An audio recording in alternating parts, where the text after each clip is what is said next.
Kelas menengah saat ini dinilai banyak ekonom tengah menghadapi banyak masalah dan kurang mendapat perhatian dari pemerintah. Hal itu bisa terjadi karena harga bahan pokok yang naik, sementara pendapatan masyarakat segitu-segitu saja. Kelas menengah saat ini dinilai banyak ekonom tengah menghadapi banyak masalah dan kurang mendapat perhatian pemerintah.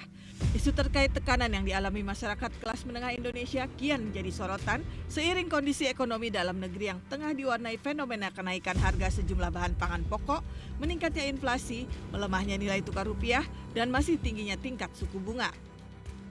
Masyarakat Indonesia semakin banyak mengalokasikan penghasilannya untuk kebutuhan sehari-hari. Hal itu bisa terjadi karena harga bahan pokok yang naik, sementara pendapatan masyarakat segitu-segitu saja. Kondisi ekonomi kelas menengah di Indonesia pada tahun 2024 semakin tertekan. Inflasi harga pangan membuat penghasilan warga Indonesia habis untuk makanan dan minuman, sementara sebagian dari mereka menggunakan tabungannya untuk memenuhi kebutuhan sehari-hari. Direktur Eksekutif Center of Reform on Economic atau KOR, Muhammad Faisal, mengatakan kelas menengah saat ini mendapat tekanan dari kedua sisi, yakni dari sisi pendapatan yang melambat dan biaya hidup yang kian tinggi. Hal ini membuat daya beli masyarakat kelas menengah berkurang. Pemerintah harus bisa memperhatikan masyarakat kelas menengah dari penguatan pendapatan khususnya bagi para pekerja formal. Di sisi lain, Faisal juga menyebut pemerintah harus bisa menjaga tingkat inflasi agar harga bahan pangan masih bisa dijangkau bagi kelas menengah. Kelas menengah memang mengalami tekanan terutama dari sisi, walaupun dua sisi sebetulnya, yaitu adalah dari sisi income, pendapatan mereka, dan juga dari sisi biaya hidup.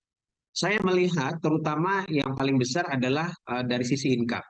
Kalau kita melihat dari upah real secara rata-rata ini mengalami penurunan. Hampir semua jenis sektor upah real mengalami penurunan. Yang artinya upah secara nominalnya mungkin naik bertambah, tapi ketika dikoreksi dengan inflasi, walaupun inflasinya tidak terlalu besar, nah ini tetap nilainya lebih rendah ya dibandingkan dengan tahun sebelumnya atau periode sebelumnya.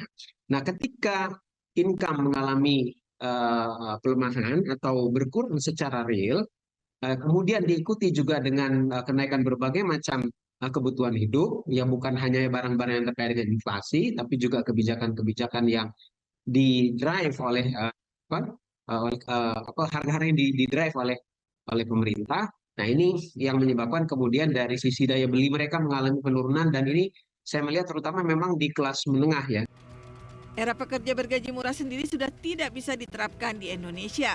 Gaji pekerja harus naik untuk mencapai tingkat pendapatan per kapita yang tinggi dan merata, serta menciptakan barisan kelas menengah yang kokoh.